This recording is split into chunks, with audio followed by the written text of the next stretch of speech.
तीन तरह का बेलपत्र का वृक्ष होता है, बहुत सावधानी से सुनिएगा। नवग्रह शिव महापुराण कथा हैदराबाद को। एक बेलपत्री का वृक्ष आप खड़े होना आपके घुटने तक होगा।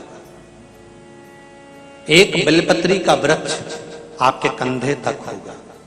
एक बेलपत्री का वृक्ष आपके सिर से ऊंचा होगा। गौरी, कात्यायनी और महालक्ष्मी, तीन बेलपत्री के वृक्ष की अवस्था रहती है। कौन से बेलपत्री के वृक्ष से पत्तियों को तोड़ा जाता है? जम के बोलो जरा। कौन से बेलपत्री के वृक्ष से पत्तियों को लिया जाता है? गौरी से? बोलो जरा। नहीं। कात्यायनी से? नहीं।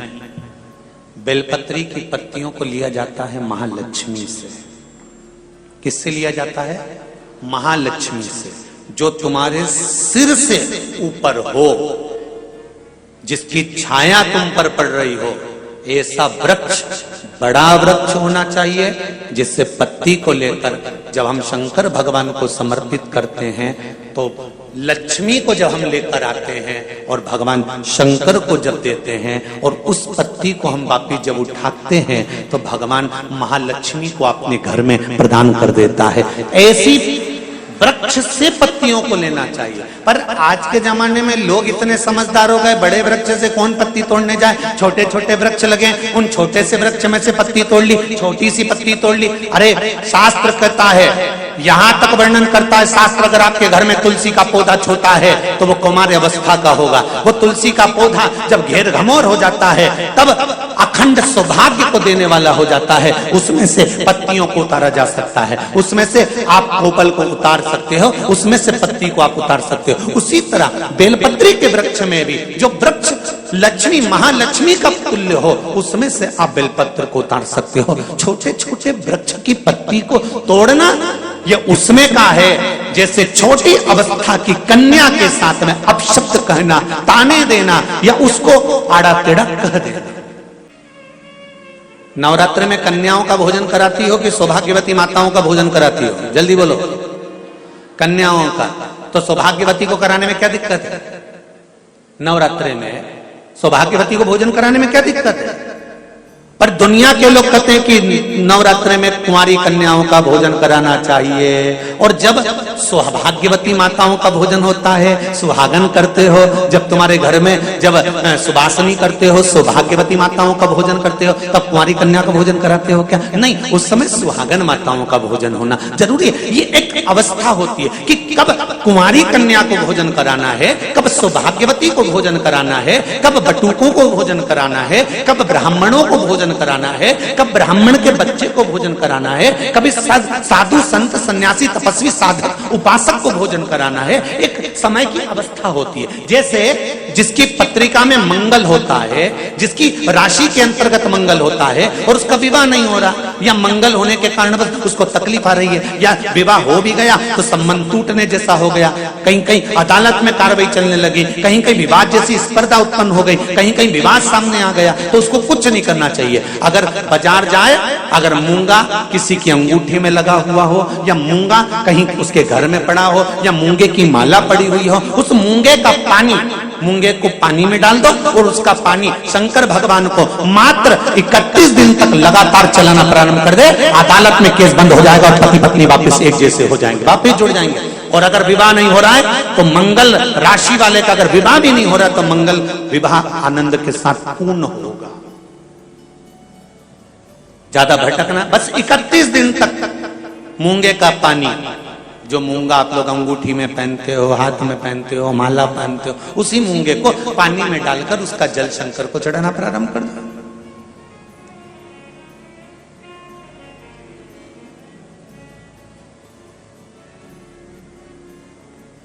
मूंगे के शिवलिंग का निर्माण किस देवता ने करा था?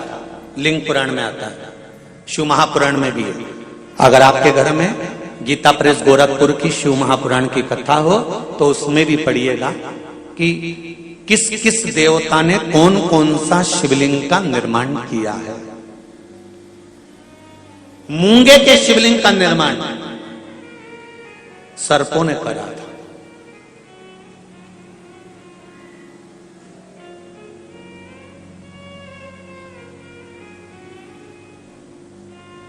जब शिवलिंग का निर्माण हुआ, पूजन हुई, शिवजी ने आकर आशीर्वाद प्रदान करा, तब सर्पों ने केवल एक बात मांगी थी कि हमारी इन सर्प कन्याओं, ये सांप की बेटियां हैं, सर्प की बेटियां हैं, सर्प के पुत्र हैं, इनका विवाह कैसे होगा? कौन होगा जो इनसे विवाह करेगा? इन सर्प कन्याओं का, इन सर्प वरों का विवाह होगा कैसे?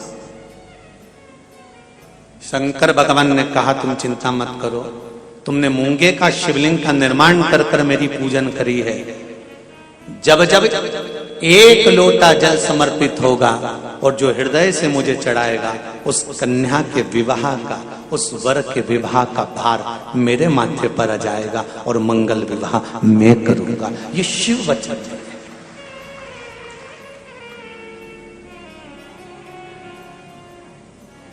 एक बहुत सुंदर सा प्रसंग है, जरा ध्यान दीजिएगा।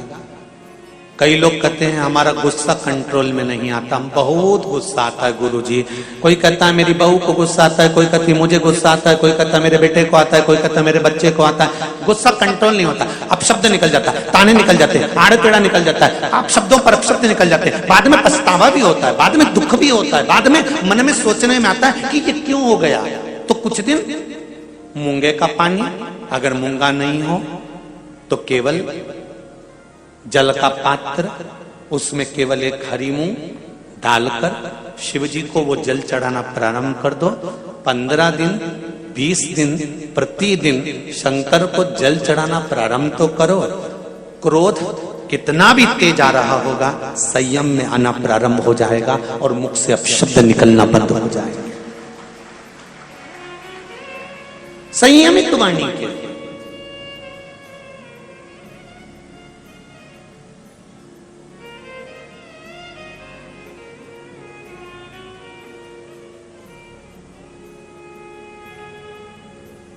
केवल शंकर भगवान की आराधना किस रूप में करना है, कैसे करना है, किस तरह से करना है, शंकर भगवान की पूजन किस रूप में करना है, किस तरह से करना है, हमको शिव महापुराण के माध्यम से ये सीखना है। क्यों? क्योंकि हम बहुत सी गलतियां करते हैं साहब। जरा जरा सी बात में अदालत में केस पहुंच जाता है, जरा जरा सी बात में पति पत्नी अलग हो जाते हैं, जरा जरा सी बात में भाई भाई अलग हो जाते हैं। कारण क्या है?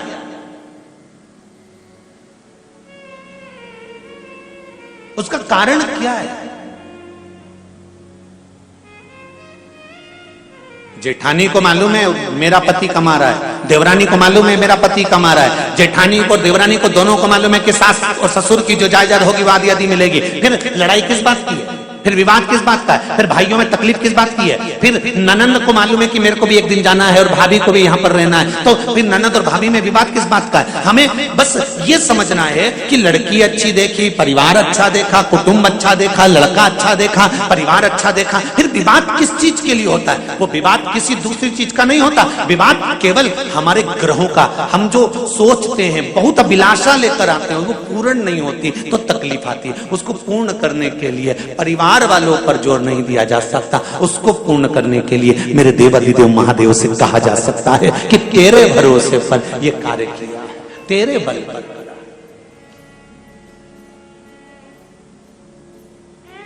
विदुरानी ने कहा भगवान कृष्ण से, ठाकुर एक बात आपसे पूछना है।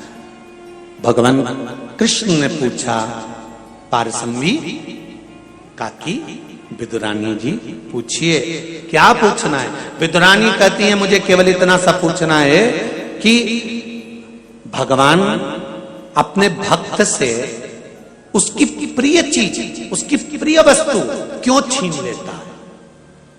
भगवान कृष्ण कहते हैं, पारसम्भी काकी जी, विदुरायन जी, जिस समय आपकी कोई चीज भगवान छुड़ा ले तब आपको नाचना चाहिए, खुश होना चाहिए। क्यों? पूरी दुनिया के सेठों को छोड़कर परमात्मा को तू ही ऐसा सेठ मिला जिससे कुछ लेकर परमात्मा गया है। पूरी दुनिया के सेठों को छोड़कर परमात्मा को केवल तू सेठ मिला। तेरे पास परमात्मा आया और तुझसे कुछ लेकर गया है। जब तुम्हारी कोई वस्तु तुम्हारे पास से चली जाए, कोई चीज तुम्हारे पास से चली जाए, तो उसमें दुख नहीं मनाना। परमात्मा ने दिया था, परमात्मा लेकर चले गया, उसमें तुम प्रसन्न होना कि वो देव अधिदेव महादेव ने दी थी और उसने वापिस ले ली है, उसमें दुख नहीं करना।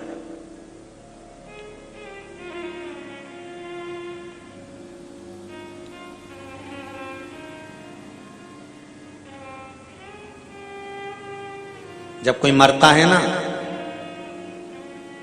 तो घर के लोग रोते हैं, इनको कोई रुलाता है? अरे बोलो तो सही भाई, शादी में महिला संगीत में डांस करना है, नाचना है, तो उसकी तो प्रैक्टिस करना पड़ती है 15 दिन पहले।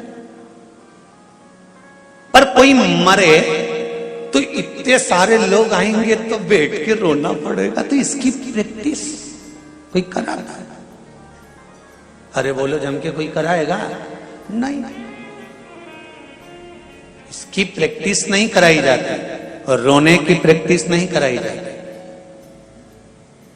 पार्वती जी ने शिव जी से पूछा कि ये मरने के बाद परिवार वाले क्यों रोते हैं? शंकर भगवान ने कहा ये मरने के बाद परिवार वाले व्यक्ति के लिए नहीं रोते, वो इसलिए रोते हैं कि इतना भरा पूरा मेहनत कर कर कर चले गया, सब जोड़ कर छोड़ कर चले गया, जिंदगी के सुख के दिन आए थे और 2 रोटी सुख से नहीं खा सका, पूरी जिंदगी कमा कमा कमा कमा आखिरी में छोड़ा गया और फोटो पे प्लास्टिक के फूल की माला चढ़ गई। इसलिए रोना आ रहा है कि सब छोड़ कर चले गया। जो जिंदगी भर मेहनत करी, अब खुशी का समय आया था, अच्छा समय आया था, गोल्डन समय आया था और बड़ा सुंदर समय आया था, जिस समय खाने की समय था, एंजॉय का समय था, फुल एंजॉयमेंट जीवन को जीना था, उस समय पर जाने का समय हो गया। निवेदन करूंगा हैदराबाद वालों, जितने लोग आस्था पर कथा सुन रहे हैं, फेसबुक यूट्यूब पर सुन रहे हैं, प्रतिदिन हर पल हर क्षण हर घड़ी जितने दिन आपकी जिंदगी के हैं, ये मत सोचना कि परसों के दिन मैं अच्छे से ये कर लूंगा, मैं कल ये कर लूंगा, मैं नरसों ऐसा कर लूंगा, मैं 8 दिन बाद ऐसा कर लूंगा, मैं 15 दिन बाद ऐसा कर लूंगा। नहीं, शिव महापुराण की कथा कहती है काल करे सो आज कर। जिंदगी का कोई ठिकाना नहीं, श्वास का कोई भरोसा नहीं, इस मनुष्य देह का कोई ठिकाना नहीं, कब जाना पड़ जाए। इसलिए रोज प्रतिदिन सुबह से उठने के बाद अपनी दिनचर्या को इससे जीना कि कल का दिन आए कि नहीं आए, आज ही फुल एंजॉयमेंट, खूब जोरदार छोटी मोटी करके डेंटिंग पेंटिंग करके खाया पिया मौज करा और अपनी जिंदगी को मस्त जिए, रो कर नहीं। नहीं तो सुबह से उठे और रोकर जिंदगी जी रहे। बहू ने ऐसा कह दिया, सास ने ऐसा बोल दिया, देवरानी ने ऐसा कर दिया, नंदन ने ऐसा कर दिया, तुम्हारे भाई ने ऐसा कह दिया, तुम्हारे बंधु ने ऐसा कर दिया, काका जी ऐसा बोल रहे थे, रिश्तेदार ऐसा बोल रहे थे, फूफा जी ऐसा बोल रहे थे। नहीं, सुबह से उठो और चेहरे पर स्माइल हो और मुख पर श्री शिवाय नमस्तुभ्यम हो।